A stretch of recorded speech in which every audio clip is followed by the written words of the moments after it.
Baik, Assalamualaikum warahmatullahi wabarakatuh. Kami akan mempresentasikan tentang studi kasus kegagalan struktur jembatan, yaitu jembatan Tacoma Narrows di Washington, Amerika Serikat. Baiklah, dengan anggota saya sendiri, Hafiza Mardiatu Syahida, kemudian Marda Meliana Ayu Pratiwi, kemudian ada Meli Setiani, dan Sofina Dipa Devran.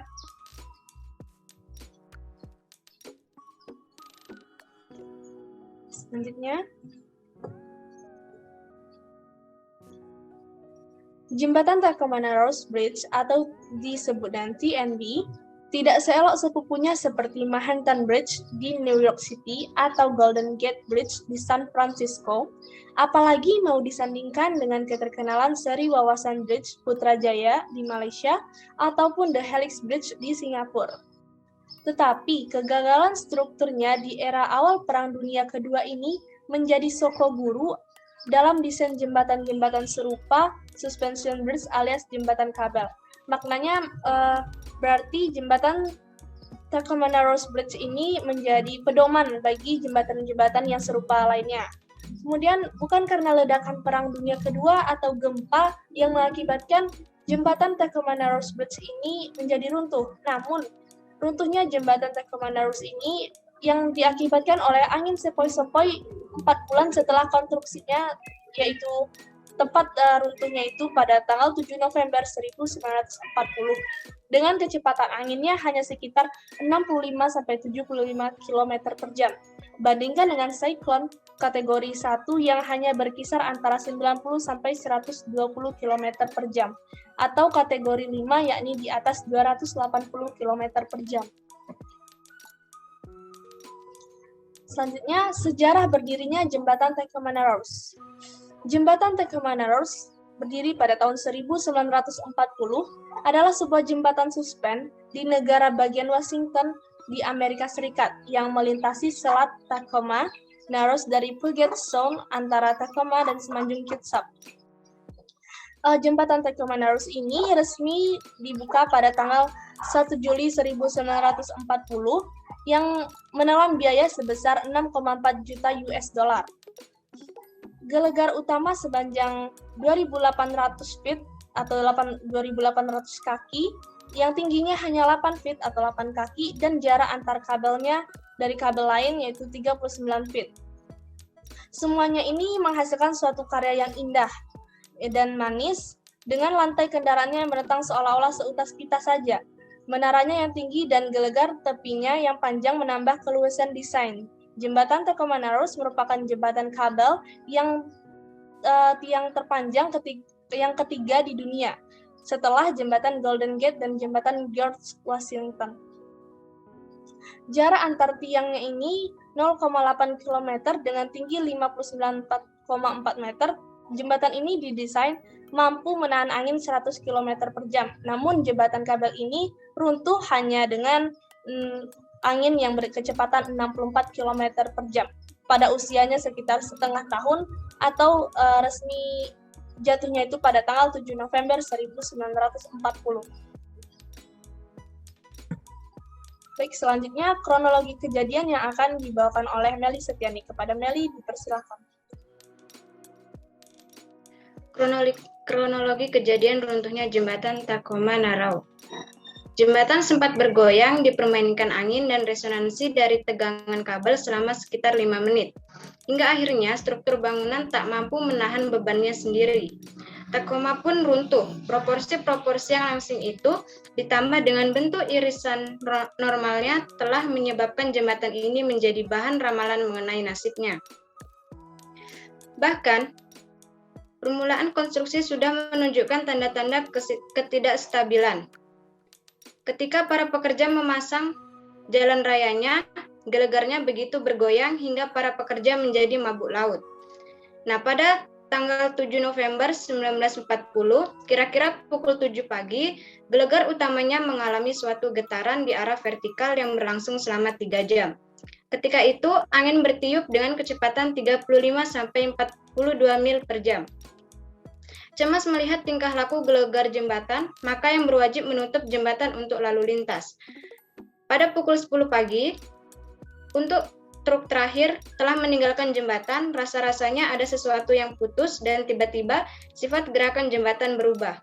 Gerakan turun naik yang teratur berubah menjadi gerakan puntiran atau torsi dengan gaya dua gelombang. Gelegar utama bergelombang dalam dua bagian titik simpulnya di tengah-tengah. Pada suatu ketika, satu tepi jalannya terangkat setinggi 28 feet atau 28 kaki, kemudian di waktu berikutnya tepi itu berada 28 feet di bawah posisi statisnya. Gerakan puntiran mengakibatkan perputaran sudut kira-kira 450 dan silih berganti. Gelegar bergoyang dengan gelombang yang hebat, hingga rasa-rasanya sukar dipercaya bahwa gelegar dibuat dari baja dan bukan dari karet. Selama kira-kira setengah jam lebih, jembatan bertahan dengan tabah, tetapi akhirnya menyerah juga. Pada pukul 10.30 terjadilah patahan pertama. Sebuah panel lantai di dekat tengah-tengah gelegar terlepas dan jatuh ke dalam air yang berada 208 feet di bawahnya. Untuk satu saat, gerakan menjadi berkurang, tetapi segera menghebat kembali.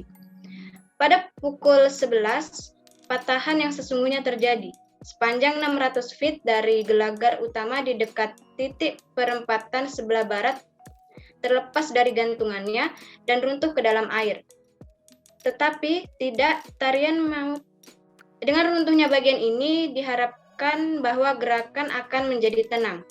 Tetapi tidak, tarian maut berjalan terus. Bahkan sekarang gelegar tepinya turut mengambil bagian. Akhirnya pada pukul 11.10, hampir semua sisa-sisa dari gelegar utama terlepas pula dan runtuh, akibat kehilangan berat imbangan dari gelegar utama. Kabel gelegar utama terangkat ke atas, gelegar tepi yang panjangnya 1.100 feet tiba-tiba melendut kira-kira 60 feet dan membentuk tembok penahan tepi hingga terpental kembali untuk kemudian jatuh lagi kira-kira 30 feet.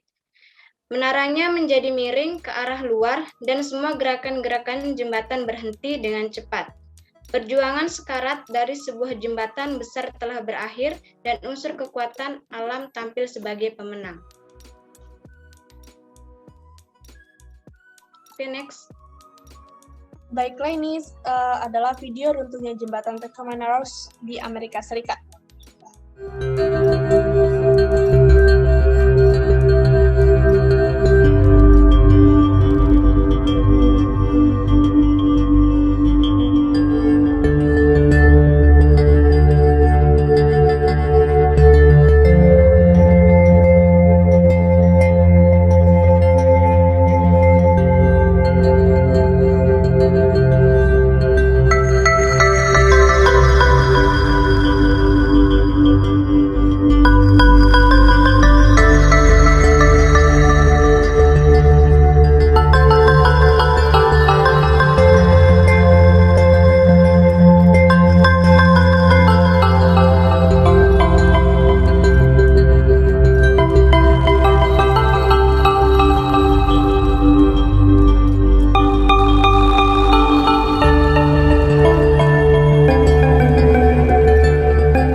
Baiklah, selanjutnya penyebab dari runtuhnya jembatan Tacoma Narrows di Amerika Serikat tersebut yang akan dibawakan oleh Marda Meliana Ayu Pratiwi. Kepada Marda dipersilahkan.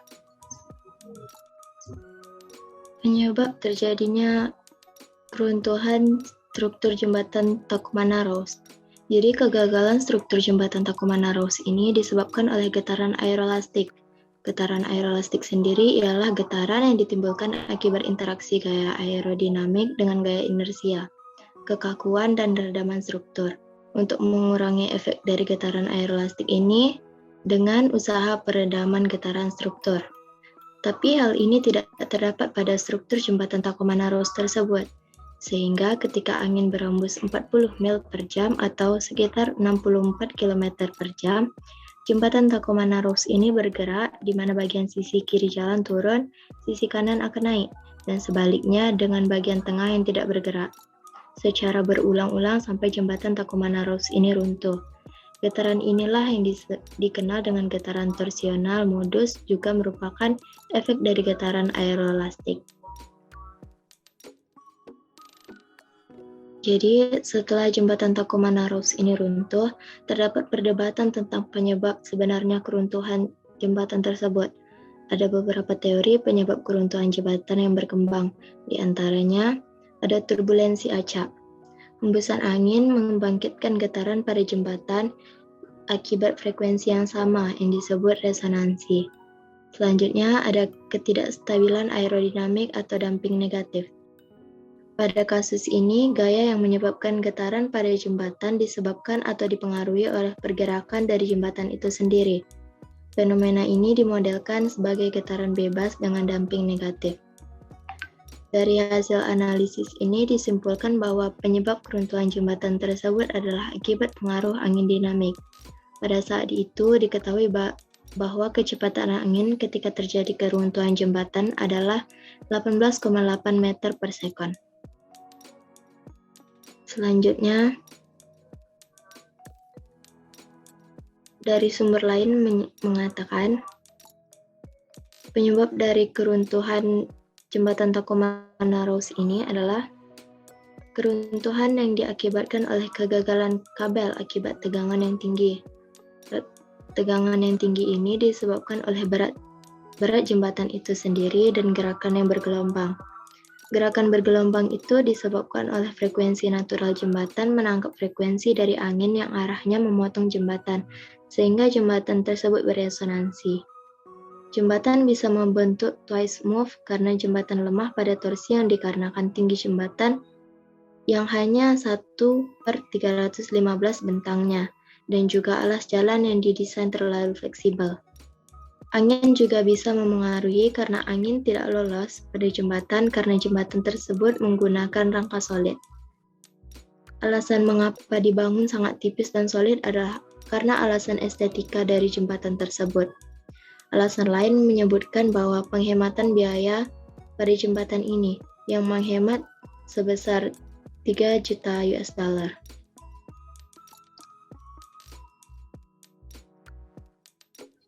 Baiklah, selanjutnya dampak yang terjadi akibat runtuhnya jembatan Tacoma Narrows yang akan dibawakan oleh Sophie Nadipa Devran. Kepada Sophie dipersilahkan. Terima kasih Hafiza.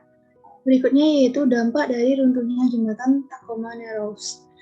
Yang pertama, tidak ada korban jiwa dalam peristiwa tersebut selain seekor anjing yang tewas dan juga transportasi yang ikut jatuh saat jembatan runtuh. Dan yang kedua, runtuhnya jembatan ini membawa dampak panjang bagi insinyur dunia, membuat mereka harus memperhitungkan sisi aerodinamis dari rancangan jembatan selanjutnya. Dan yang ketiga yaitu ditinjau dari sisi biaya. Jembatan Tacoma Narrows ini menelan biaya pembangunan awal sebesar 6,4 juta US dollar atau memiliki desas-desus hingga 8 juta US dollar. Sebegitu jauh jembatan tersebut merupakan jembatan yang paling langsing dan luas dibandingkan dengan jembatan-jembatan yang modern lainnya. Namun, jembatan ini runtuh dan dibangun kembali dengan menggunakan biaya sekitar 827,7 juta US dollar atau saat dirupiahkan senilai dengan 9,8 triliun. Nah, selanjutnya, pembangunan kembali jembatan Tacoma-Narrows.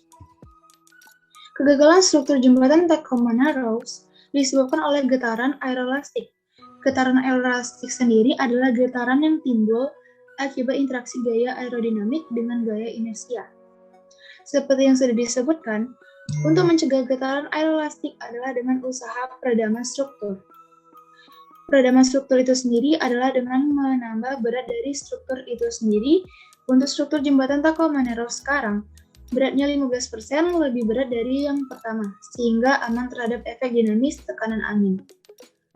Singkat kata, para ilmuwan baik fisika maupun teknik sipil dunia kemudian meninggalkan konsep resonansi. Tulisan-tulisan yang terbaru setuju soal pengaruh angin aerodynamic effects pada pembentukan gaya torsi atau puntir jembatan Tacoma-Narrows. Tetapi penjelasan ini saja tidak cukup. Ada karakter relasi kompleks yang membentuk semacam kombinasi aerodinamis aeroelastik di mana terjadi amplifikasi atau pembesaran torsi mengayun yang meningkat dengan kecepatan angin. Seiring dengan berjalannya kecepatan angin, maka terjadinya amplifikasi atau pembesaran torsi.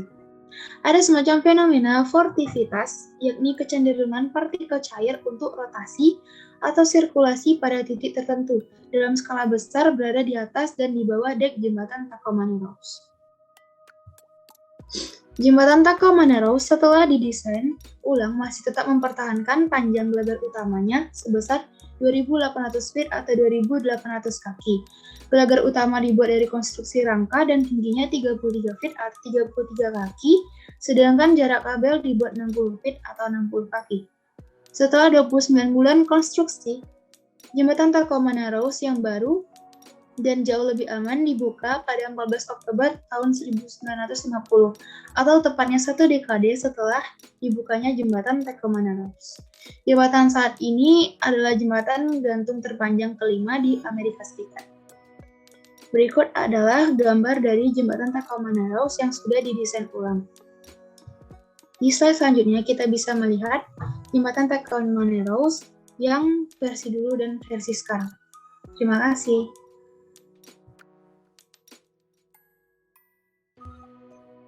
Baiklah, mungkin dengan berakhirnya presentasi dari Sophie tadi, maka berakhir pula lah presentasi dari kelompok kami. Apabila ada kesalahan, mohon dimaafkan. Assalamualaikum warahmatullahi wabarakatuh.